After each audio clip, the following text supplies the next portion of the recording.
We're joined today by Tommy Sowers, the CEO of SoloPro, a revolutionary new startup that connects home buyers and sellers with third-party real estate agents that perform services for flat fees rather than a traditional commission structure. Sowers' experience spans multiple business sectors.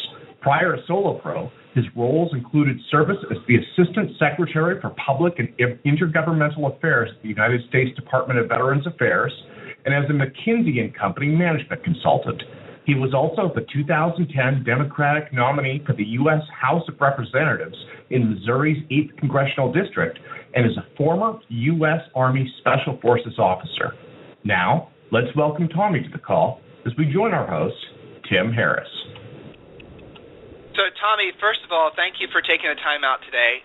Thank you for your contributions to the industry. I know a lot of folks in the industry are seeing what you're doing is very controversial.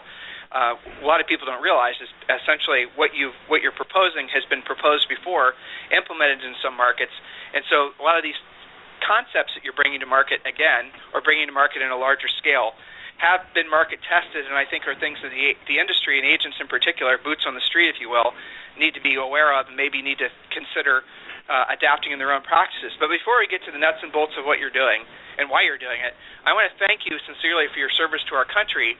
And I also, you and I were talking prior to the interview today, I am a little surprised that in all the press that you've been receiving recently, nobody has asked you or given you the opportunity to share what your military background is. Because from my perspective, and I think once the listeners, our 100,000 plus listeners, hear about your military background, they'll all agree. From my perspective, hearing what you're doing business-wise, knowing what your background is, all of a sudden makes it so that people need to start paying a lot more attention. So without embarrassing you or without making you seem braggadocious when I know that's not your style, do you mind sharing with the listeners about your military background? Well, sure. And Tim, first off, thank you very much for having me on the show. It's an honor to speak to your listeners, and I think you and I have some broad alignment in some aspects of this industry. So, my background is I was raised in a small town in Missouri, and I went to school at Duke University, and to pay for school, I did ROTC, and I always had a bent of public service, but the thing I loved about the military, and I was in the Army for 11 years active, was this deliberate approach to understanding leadership. And you start by leading yourself and polishing your shoes, and then teaching somebody else, and then teaching 5 and 10 and 20. And so, I appreciate your thanks for my service, but let me tell you, it taught me how to lead. It gave me a great opportunity to spend some time with some of the best people in the world. And my business, our business, is executing on some of the principles I learned in the military. And you asked me what I was in Special Forces. I was a Green Beret, and there's this old story about what's the difference between a Navy SEAL and a Green Beret, and what happens when they encounter a snake. And so the Navy SEAL will expend all of their ammunition. They'll call in naval gunfire. They won't kill the snake. They'll withdraw to an aircraft carrier. They'll write a screenplay and become famous. What the Green Berets do is a little bit different. We can't withdraw anywhere. We're plunked down in the middle of an ambiguous environment with very talented people. And we have to work by, with, and through folks. This isn't about destroying an enemy. It's about finding common ground. And we speak languages, and yes, if we have to get in the dust up, we can defend ourselves and go on offense. But that's been SoloPro's approach. You described us as revolutionary. Certainly there's some aspects about what we're doing that is new. But as you pointed out, some of these ideas have been around for a while, but we just know that the time is right now for these ideas really to scale nationwide. So you're popping off the military experience thing, and I'll close the loop just so we can talk about the business. I appreciate that. My dad served in Big Red 1. My dearly departed father. Oh, great. Yeah, he was in Big Red 1 in the Army, yeah. So I really do sincerely appreciate your service to our country, and I think I know for a fact all of our listeners are of like mind on that. And guys, so when you're hearing about Tommy and his company and all the rest of it, To me, that lends a lot more credibility, knowing that he served the country and knowing, frankly, that he was a Green Beret. Again, I'm not going to go into the weeds with him on the details. He was telling me a little bit about before the show when you guys ran into him at real estate conventions or whatever. You want to talk about that with him. Maybe he'll share some of his stories and the depth and breadth of his experience. But so let's talk about Solo Pro. What got you on the idea of basically, let's use military terms just for fun, being an insurgent in a hostile territory and being forward deployed in the industry? Okay. Well, so now I'll circle back to the.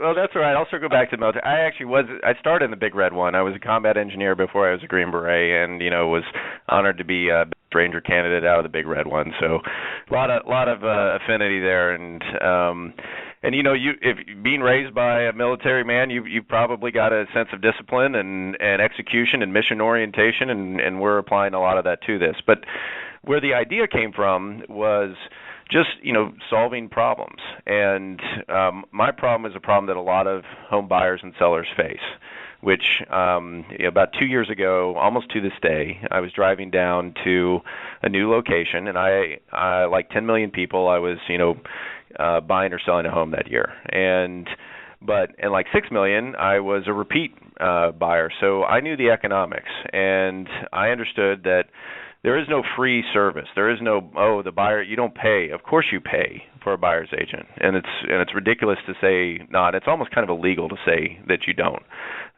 Because, of course, you're not paying the sell price. You're paying your sell price plus 6% in financing it. So I'm sitting outside of a home that like 97% of people, I had started my search online. And now over half of individuals are finding their exact home as part of their search. And so I'm sitting outside the home that I knew I wanted, and I didn't want to call an agent to let me in. So I went around the back, and I came out the front, and my wife, when I do Green Beret things, says she's equally kind of appalled and impressed at the same time. And that's people are going to kind of different lengths to see homes, get inside homes. They're becoming agents. They've got buddies that are agents. But that's where we started, which was this idea of I didn't need the whole bundled service, but I needed something, and what I needed is I called the person I always call, which is my co-founder and cousin Shane. Shane is a computer scientist by training and trade, and then had to leave it, and because he had carpal tunnel syndrome, and like a lot of folks and a lot of your listeners said, I'm going to try real estate. And like a lot of your listeners, he became very successful at it through a bunch of hard work, and he sold over $200 million or nearly $200 million of real estate. So when I said to him, hey, look, I want to figure out how to kind of unbundle what an agent does and just buy the services that I need, he said, look, there's a huge inefficiency on the agent side. 1.8 million realtors and an 85% turnover every 5 years. Now, I used to be in the military profession. That's a huge turnover in any profession. We've got some advisors that own large brokerages, and it's not a Pareto inefficiency. It's 7% make 93% of the $60 billion of commissions. So you look at that, and you say, look, there's a lot of inefficiency there. There's a lot of people that are licensed and insured, and for whatever reason struggle to be in that top 7%. Now we know that a lot of the top 7% will say, well, they need to work harder or they need to get better coaching, and certainly that's true for many. But some others are simply really good at one aspect of real estate, and maybe love showing homes but aren't great at the paperwork, or are great at the paperwork and shouldn't show homes, or they just don't want to work in this kind of 24/7 nonstop, got to text, got to always be available landscape. And so that's what we've built. Solo Pro is not a brokerage. We get this a lot. How are you different from – we're fundamentally different from discount brokerages because we're not one. We are unbundled, on-demand, no commission real estate. And, consumers like it because they can work with an army of agents, and it's truly on demand now. We have over 1,100 agents in 43 states that have come to us organically, and some of your listeners right now are probably going to the site solopro.com. reading the value proposition, and they'll sign up today. It's not for everybody, but you don't have to give up seeking traditional business. You can just do this on the side. And what we do is we solve a big problem that a lot of the coaching also helps solve, which is how do you prospect? How do you market? And what if you could unbundle what you do and just focus on the things that you want to do? And a company will bring you a client that says, I want to put an offer in on 323 Elm Street. Let me. So for the sake of our listeners, let me. I was taking notes while you were talking. I'm going to write. Yep. I'm going to ask some specific questions about what you said because our listeners are 99% agents, and so that's going to be good for me to really pull out of you with the value propositions to the agents, and then I'm going to ask you about the value proposition to consumers. But I want to review some numbers you just said. 1.8 million agents. Now that's not one. Where did you get that number? Because you probably are right. I am not hearing, like the member of the National Association of Realtors, I don't think they actually publish how many members there are, but I've always heard around 1 million, 1,200,000. Do you have 1,000,001 realtors. Right. 1,000,001 so we're realtors, talking about members in NAR. Agent. Right. You don't have to be a real estate agent to be a member of NAR. Okay, that's what I thought you said. And the other statistics, those numbers have been pretty much steadfast for ages. 85% churn in 24 months, 7% make 93% of the money. Here's something else that's kind of interesting.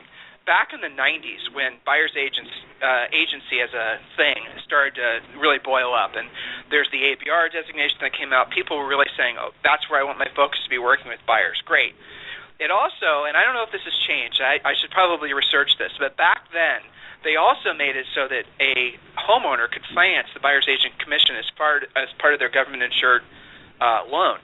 So in other words, they were anticipating to the point where they're anticipating the market evolving to the point where if you wanted to hire an agent to help you buy a house, that you were going to be paying your own fees, and that would be coming out of your own pocket, and they were going to make it financeable as part of your, purchase.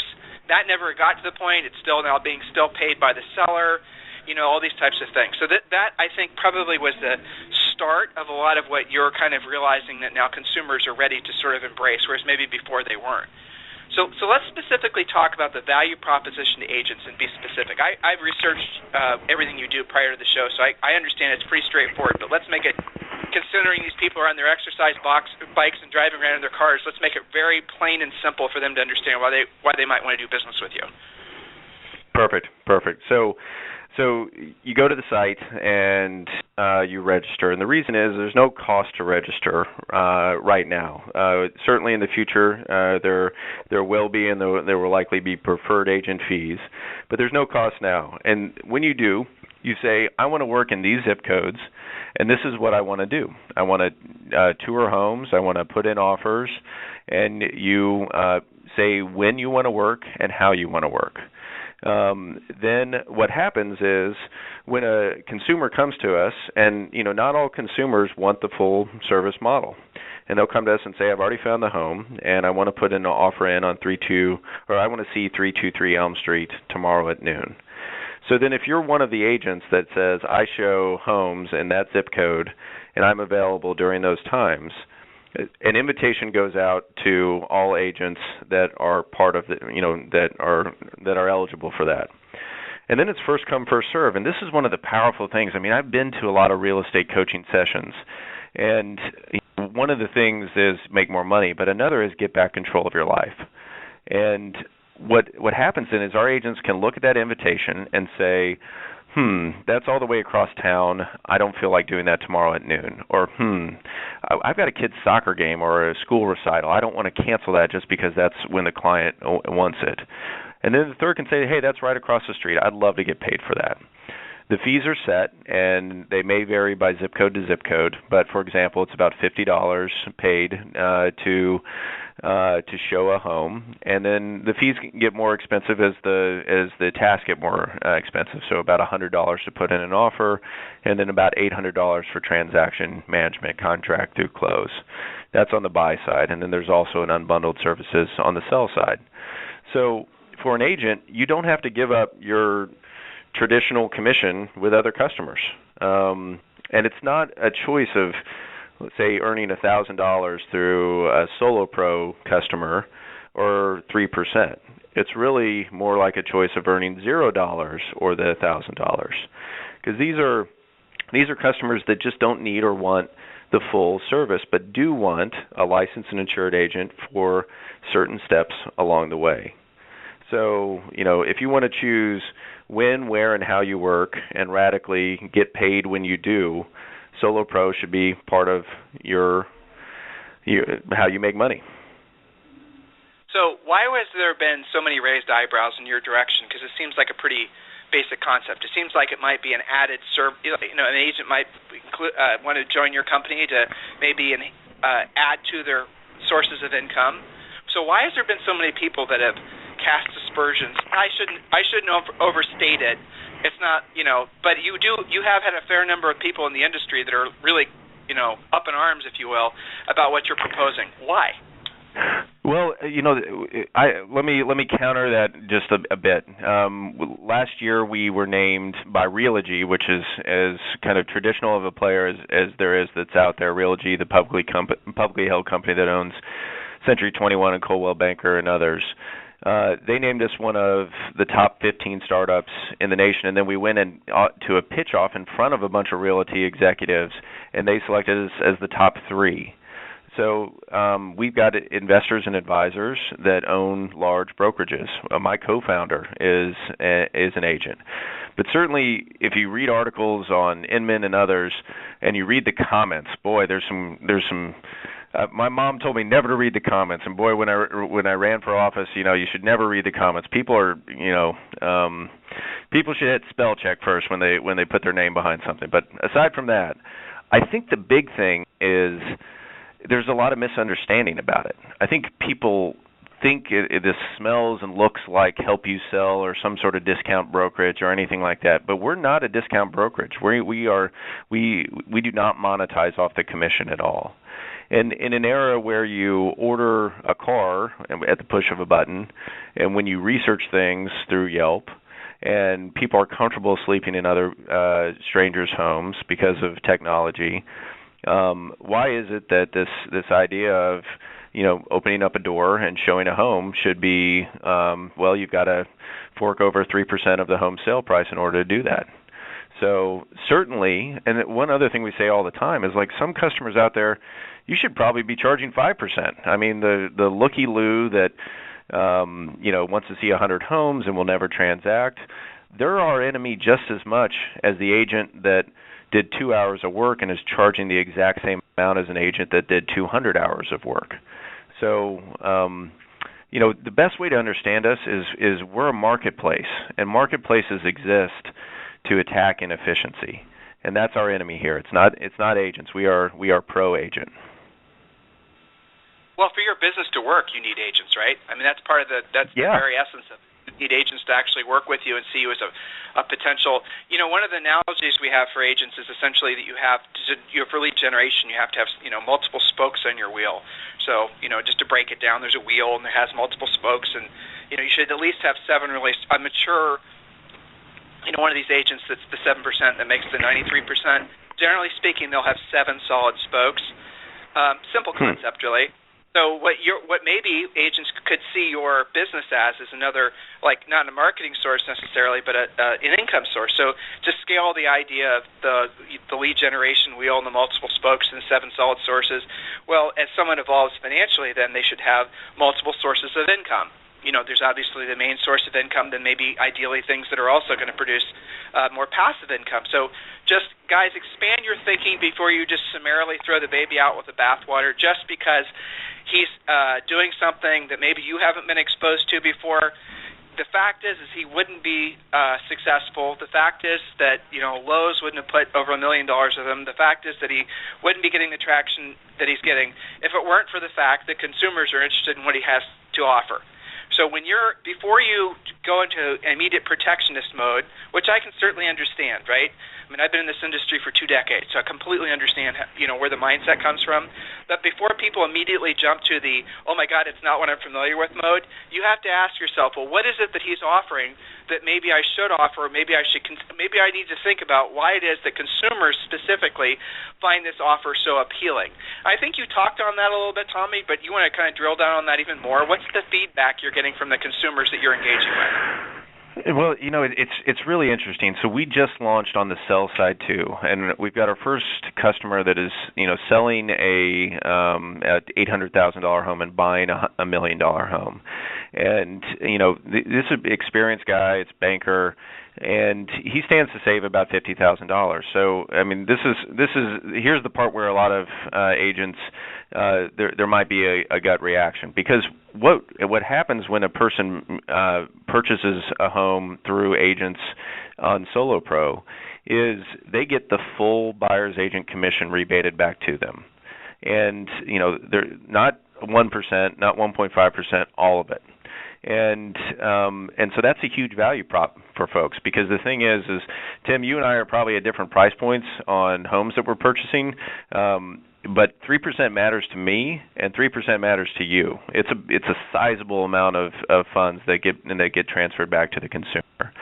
And then the other thing that shouldn't be thought of as an afterthought at all is that instead of just one agent, you have an army of agents. If I want to see 323 Elm Street today at 4 p.m., go on Solo Pro, because you just put in the address, and when you want to see it, invitation goes out to 1 to 20 agents. And right now it is almost on demand. I mean, agents are snapping up those invitations almost instantaneously, and boom, you get an email that says, great, Jane Smith from Coldwell Banker is going to show you that home. And we have agents. We have over 1,100 agents, 43 states, every brand. They may be agents in your brokerage right now that are signed up on Solo Pro.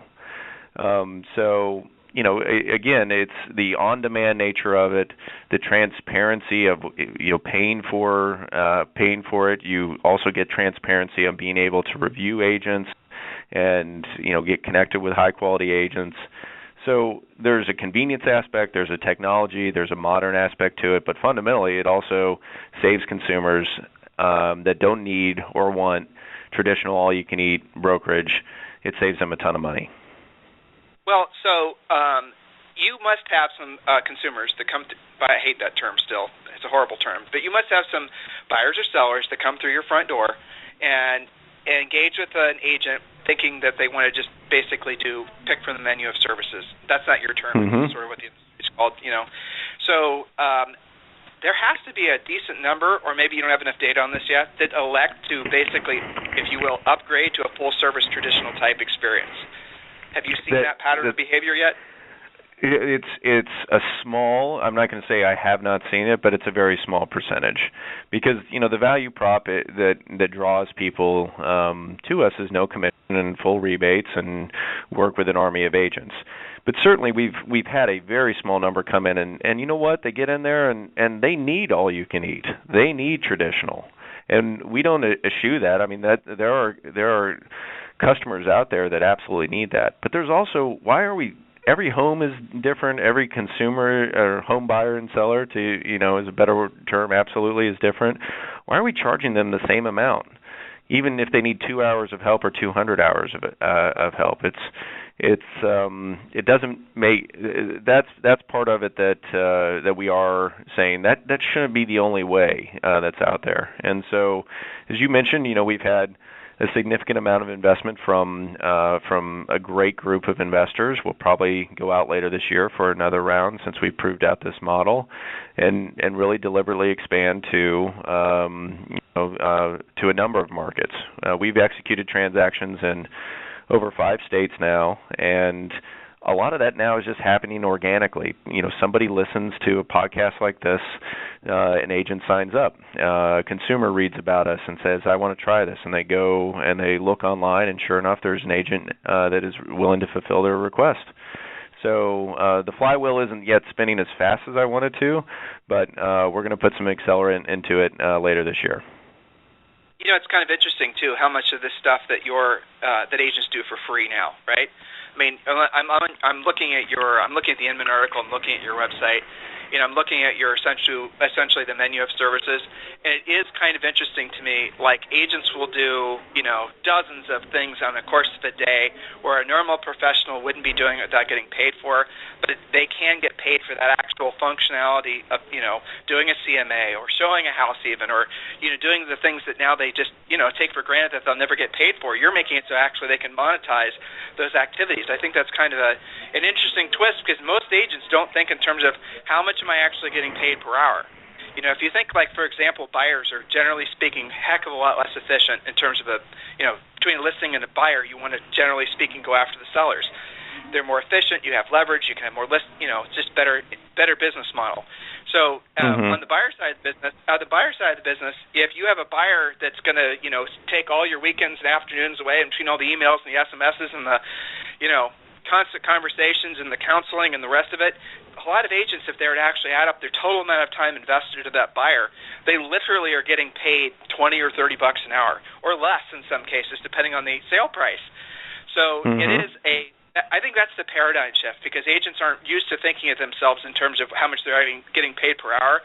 But if they did, and they had the capacity to add, basically partake in your business model, they would probably start finding themselves actually earning more money, not less money. That's the kind of novel twist to it. Well, we do have an agent now that really just wants to do this, and what he is he's a closing agent. So he doesn't really like showing homes. He doesn't like driving people all over the place. He just doesn't like that, and that's part of being a traditional real estate agent, big part. But he's really good at putting in offers, helping people negotiate, and getting them through close. So what we solve too is not just getting paid for what you do, but no prospecting or marketing. We just give you the customer. And we tell you where they are in the process, and they pay. And regardless of whether they close on the home or not, they pay. You get paid. So it takes a lot of the uncertainty and variability and episodic nature of compensation of real estate out of the equation. Yeah, and I think you could be opening. Here's the other thing where my mind was going. A lot of people are going to say to themselves that are listening, well, it's going to appeal to a certain age group or a certain demographic, and I think that's probably true. Initially, it's going to appeal probably to. Well, you tell me. I mean, what have you seen so far as your demographics? So this was my big surprise. When we did a pilot around this time last year, and then we've really scaled out since then. And I mean, I'll show you. I'll send you the picture if you want to post it. I mean, we've got agents everywhere now. And the thing that did surprise me, yes, 59% of agents are in independent agencies, but we have agents from every brand. We have agents that are brand new and they're hungry agents and they want to get started and they want to get in front of clients. And this is a great way to do it. But we also have agents that, frankly, are kind of over the 24/7 deal. They still have their license. They sell a couple of homes every year, their friends and family, but they love showing homes. And you know what? They're actually really, really good at it. They can tell you all about the Chapel Hill neighborhood and the schools and all that stuff. They love looking at new places, and they'd like to get paid for that. And so this, again, gives them that control where they can sign up on Solo Pro, and they can let 20 invitations pass by, but then they say, hey, look, that's in my neighborhood. That's right there. Boom. I'm going to accept that and get paid $50 to show a home. Yeah, honestly, listeners, I mean, I've studied what Tommy's offering, been to his website, read the Edmund articles. I don't read comments, generally speaking, on any of the articles just because, that's just not something I like to have floating around in my head. So, Tommy, I can understand why you probably want to shield yourself from that going forward. And I can't see really what the controversial nature of what he's proposing and what he's doing is, because for a lot of agents, and let's just break this down. Probably a lot of top-producing agents that have a bunch of listings are not going to necessarily, and I could be totally wrong, but aren't going to have time to do this. But for the vast majority of the agents out there, 93% of the 1.8 number using his numbers, you guys probably need to take a serious look at seeing if this is a good fit for your business model, and in some cases monetizing the stuff that you're already doing for free. I mean, I just think it is what it is, and it might actually be a good overall solution for some of you. Tommy, this harkens back to the days when the real estate market blew up in 07, 08, 07, and agents were struggling, trying to figure out how to make ends meet. And then we suggested to agents that they start doing BPOs. Well, BPOs as a little niche in the industry had been like, oh, my God, you don't want to do BPOs. Only new agents do BPOs. Or it had this stigma. But all of a sudden, because agents were trying to figure out how to make money, how to make ends meet, then they started doing BPOs. And then we started having clients, coaching clients that were able to make really good money doing BPOs. And now their mindset shifted. They realized that they could actually get paid for their expertise, get paid for their time, versus the paradigm before where they'll essentially have to constantly be casting into the lake hoping that they catch a fish. I like the fact that your model does have a direct connection between effort and results. And for a lot of agents listening, I'm sure they'll feel the same way. So, hey, guys, check it out. So the website is solopro.com. Does it cost anything to get started? Give them the lowdown on what's involved. Yeah, it's completely free to sign up, and in the future there we will likely go to a preferred agent model where it's free to sign up, but then folks that are preferred, it's professional headshots and more features and probably more invitations to that. And that's, people ask us how we make money, and that's one of the ways in the future when we're going to do that. And I'll just tell you this: we're going to have a strong preference for early adopters.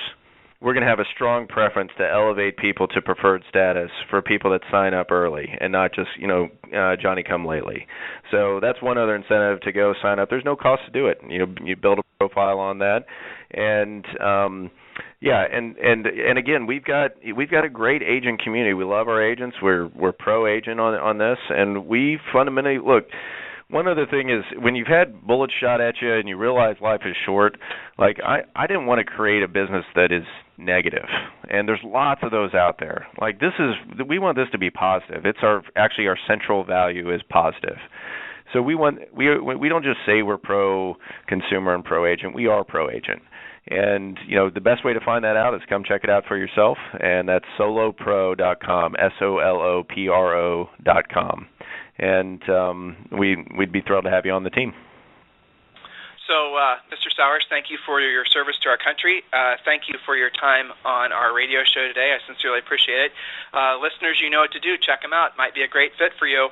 And if nothing else, if this isn't something you want to pursue, you at least need to be taking seriously the fact that, here's that word again, but consumers are embracing this concept, and you need to start asking yourselves, what is it about this concept that they like, and do I need to adapt something similar to my business practice? Be having your mind, guys, you need to be looking at the horizon at the same time you're looking right in front of you, right? Right in front of you is the work you need to do today. Horizon is what might be coming around the corner, and this very well could be something that's coming around the corner. So, Tommy, I really appreciate your time today, and listeners, we'll talk with you on the radio tomorrow. Thank you, Tommy.